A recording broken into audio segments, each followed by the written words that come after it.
Kumusta mga kalakwatsa? So for today's vlog is papunta tayo ng Manila kasi meron tayong travel papuntang Brunei. Samahan niyo ako at ipapakita ko sa inyo ang aking travel papuntang Brunei.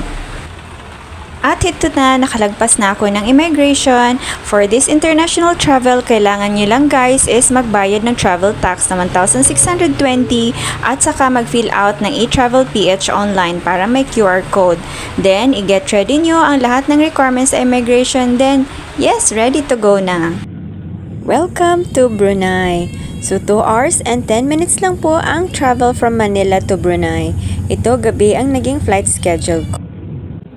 So, paglapag sa Brunei, sa immigration lang guys, ang kailangan nila ay yung passport mo at saka yung Brunei INRS portal. Kailangan mag-fill out kayo doon ng e-arrival card.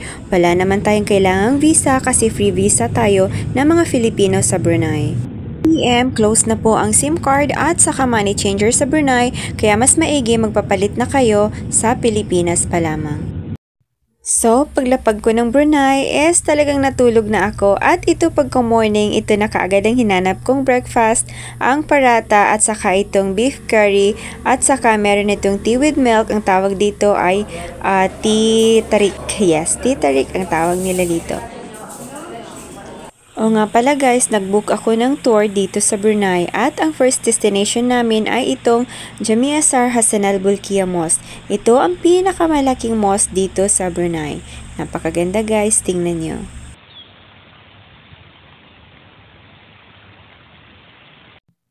Ang next destination naman ay itong pinaka-famous din na Omar Ali Saifuddin Mosque. Ito ang tatay ni Sultan Hassan Al Bolkiah. Sa kanya ito nakapangalan. Tingnan nyo guys, napakaganda din. At dito, ito yung meron ditong man-made water. Ito, napakaganda. Meron siya ditong parang form ng boat dito sa harap. At dito na rin yung pinaka-famous na frame na talagang pag dito ka sa harap nito is makikita mo yung pinaka-hole nitong Omar Ali Saifuddin Mosque. At sa kaharap naman ng mosque na to ay andito na yung Kampong Ayer, yung water village. Kaya pag pumunta kayo dito, sulit yung pagkakita nyo ng frame at saka yung water village kung gusto nyo naman talaga tumuwid. Nag-side trip nga din pala kami sa museum ng Brunei, although closed kasi Friday this time. At saka pumunta din kami sa Istana Nurul Iman. Ito naman, cross na kami ng bridge kasi papunta kami sa The Empire Brunei. Yung ito, pinakamalaking hotel dito sa Brunei. Welcome to The Empire Hotel Brunei. Ito guys, by the way, free walang entrance fee dito sa loob pag papasok kayo dito sa hotel na to. Kaya lang, pag maliligo kayo sa pool or kung mag-book kayo ng room, of course, may bayad. Ito, may separate vlog ako dito guys. Panoorin nyo ang pinaka-whole detail dito sa Brunei hotel na ito. Napakaganda guys. Super, ang linis, ang laki, grabe.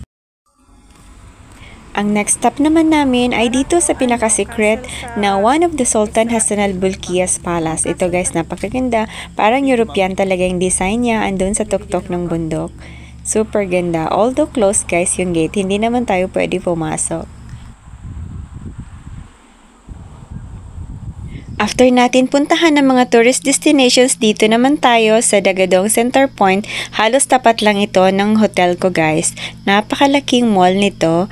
Meron din akong separate vlog dito, panoorin nyo nung pinasok ko anong makikita sa loob ng mall na to.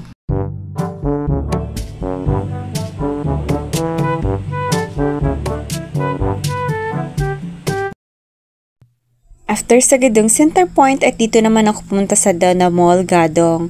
Ito guys, sobrang napakalaking mall din ito. At pinasok ko din ito. May separate vlog din ako dito para talaga makita nyo ang kabuuan ng loob ng mall na to. Ito, tingnan nyo. Papasukin ko din at tingnan natin ano ang meron sa loob nito.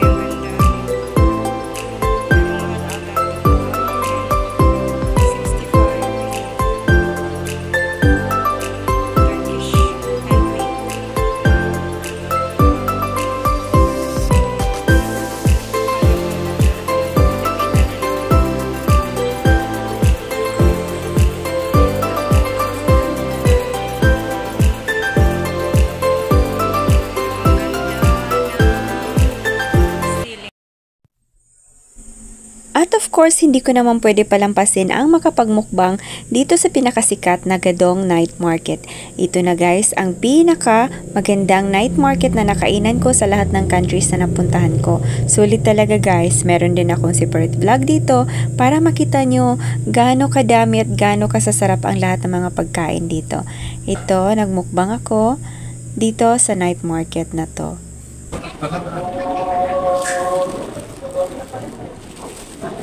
Hindi pa ako masyado gutom kasi kinain ko yung beer kanina. Saka, ito, nakabalot sa dahon. Kakainin natin. Ayan, may parang sausage. Tapos yun, beef rendang yun. Ito, talong.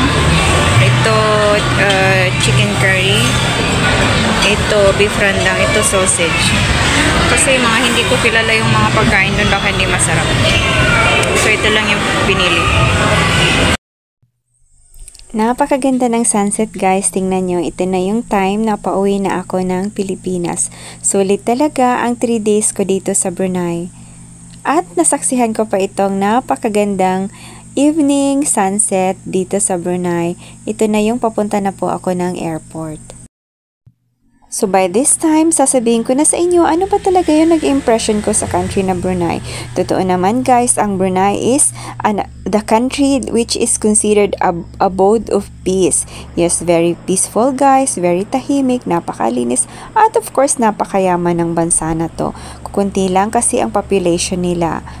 At tingnan naman guys, ito, tingnan nyo sa airport, napakatahimik. Ito lang talaga yung airport talaga na nakita ko sa lahat na puntahan ko na wala masyadong katao-tao. Siguro ilan lang ang flights na meron during this time. Pero nagustuhan ko talaga guys kasi para naman sa akin ayoko talaga yung sobrang gulo na country. Para sa mga nabuboring dito, nasa sa inyo na anong impression nyo. Thank you for watching. See you in my next vlog.